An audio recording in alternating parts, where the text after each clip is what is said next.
మా హృదయపూర్వక వందనాలండి. ఇంతవరకు పాడిన పాట ఏదంటే అదే అదే ఆ రోజు, యేసయ్య ఉగ్రత రోజు, ఏడేళ్ళ శ్రమల రోజు, అనగా శ్రమలు సంభవిస్తున్నాయి. మరి మనిషి పుట్టిన నాటి నుండి ఈ భూమి మీద పెరిగేంత వరకు మరి ఇష్టానుసారమైన జీవితాలు, మరి మనిషి బ్రతుకు జీవితం చూస్తే పాపములో శ్రమలు శ్రమలు శ్రమలు శ్రమలు శ్రమలు, దుఃఖము దుఃఖము దుఃఖము, బాధలు, రోగాలు రోగాలు.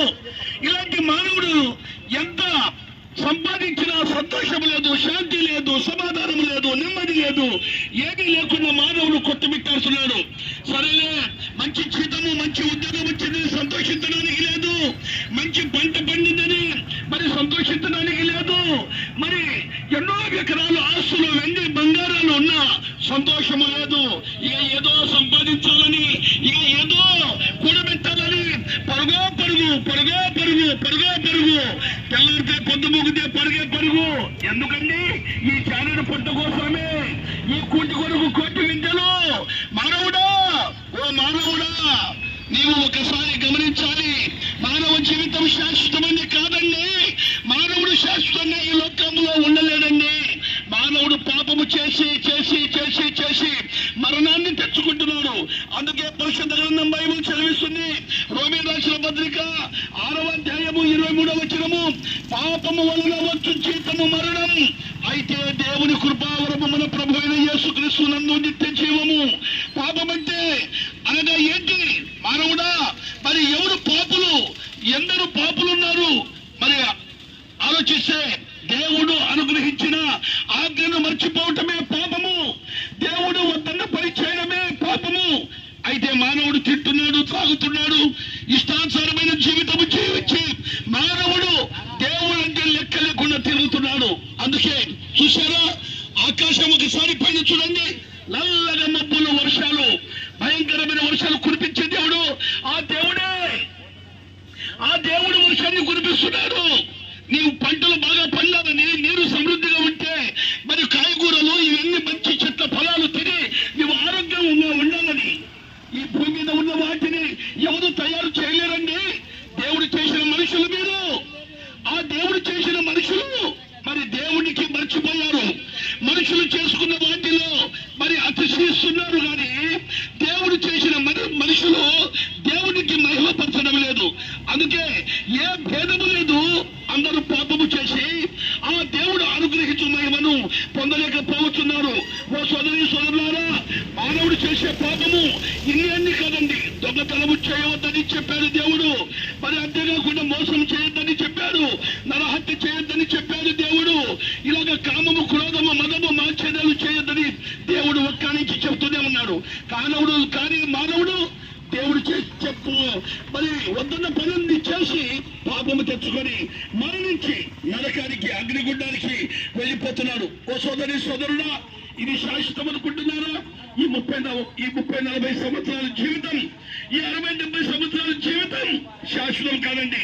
నువ్వు ఎంత సంపాదించినా ఒకరోజు నువ్వు విడిచిపెట్టి వెళ్ళిపోవాలి. ఒకరోజు నువ్వు ఈ లోకం విడిచిపెట్టి వెళ్ళిపోవాలి. మరి నీకు ఏమి మిగులుతుంది? ఏమి మిగలదు. నీ ఆత్మ పరలోక రాజ్యానికి వచ్చిన ఆత్మ నరకానికి జారిపోతుంది. నీ శరీరము ఊరి బయట శ్మశానములో వెళ్ళిపోతుంది. ఇది సత్యము. మన కళ్ళ ముందర జరిగే రియల్ స్టోరీ. సోదరి సోదరులారా, మనం చూస్తున్నాము. అయ్యో, ఇప్పుడు మాట్లాడాడు, ఎమ్మడే సరిపోయాడా? ఇంతలోనే కనబడి అంతలోనే మాయమైపోవు ఆవిరి వంటిదని దేవుడి వాక్యం సెలవిస్తుంది. సోదరులారా, 2023 సంవత్సరాల క్రితం ప్రభు అయిన యేసుక్రీస్తు ఈ భూమి దిగి వచ్చి మానవులందరూ చేసిన ప్రతి తప్పిదము, మానవులందరూ చేసిన ప్రతి పాపము ఆయన శిలువ మ్రాను మీద భరించాడు. ఆయన మన తలంపు చేసిన పాపం వల్ల ఆయన శిరస్సు మీద ముళ్ళ కిరీటం ధరించబడింది. మన కాలు చేతులు చేసిన పాపం వల్ల ఆయన కాలు చేతుల్లో గొప్పగా మేకులు కొట్టబడ్డాయి. మన శరీరం చేసిన పాపం వల్ల ఆయన శరీరం రక్తధారులుగా కారి ఉంది. ఎందుకంటే నీ నా కొరకే, ప్రపంచ జనాభా కొరకే ఆయన పరిశుద్ధమైన రక్తం శిలువ మ్రాను మీద ఒలిగించాడు. ఆయన మరణించాడు. ఆయన శిలువ మ్రాను మీద మరణించాడు. సమాధిలోనికి వెళ్లి 3వ దినమున సజీవుడుగా లేచిన యేసుక్రీస్తు ప్రభు నిన్ను పిలుస్తున్నాడు. నేనే మార్గమును, నేనే సత్యమును, నేనే జీవమును, నా ద్వారా తప్ప ఎవడిదో తండ్రి యొద్దకు చేరలేడని దేవుని వాక్యం చెల్లిస్తుంది. మరి భూమి మీద ఎన్నో మార్గాలు ఉన్నాయండి, కానీ పరలోక రాజ్యానికి వెళ్ళాల్సిన మార్గము యేసే మార్గము, క్రీస్తే మార్గము, ప్రభువైన యేసుక్రీస్తే సత్యము, ప్రభువైన యేసుక్రీస్తే నిత్య జీవము. ఆ నిత్య జీవములో నీవు వెళ్ళాలంటే ఇదే అనుకూలమైన సమయం, నేనే రక్షణ దినం. ఆలోచించిన అగ్నిగుండం ఉగ్రత దినము వస్తుంది, జల ప్రళయాలు వస్తున్నాయి, జనముల మీద జనములు, రాజ్యముల మీద రాజ్యములు, భూకంపాలు. ఎక్కడ చూసినా దేవుడు గాని ఇలాగే 40 రోజులు కాదండి, ఒక 4 రోజులు ఎడతెరిమిలో కూడా కొడితే కర్నూలు జిల్లా కాదు, పంచలింగాలు కాదు, అన్ని గ్రామాలు కూడా కొట్టుకుపోతాయి. ఒకసారి ఆలోచించండి, 2009లో ఏమైందండి? మొత్తము నీళ్లు వచ్చేసి అనేకమైన ఇళ్ళు అన్ని మునిగిపోయాయి. సోదరులారా, దేవుని ప్రకృతి ఆయన చేతిలో ఉంది.